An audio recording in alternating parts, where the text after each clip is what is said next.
उत्तर प्रदेश के अलीगढ़ के अतरौली में खनन माफियाओं का दबदबा है। पुलिस भी खनन माफियाओं के आगे कुछ भी बोलने की स्थिति में नहीं है।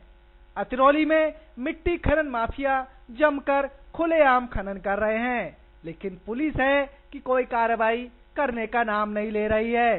तस्वीरों में आप देख सकते हैं किस तरह खनन माफिया ट्रैक्टरों में मिट्टी भरकर एक स्थान से दूसरे स्थान पर ढो रहे हैं, लेकिन पुलिस को ये सब नहीं दिखता है।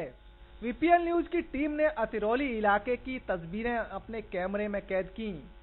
तस्वीरें चौंकाने वाली और हैरान कर देने वाली थीं। तस्वीरों को आप भी देखिए।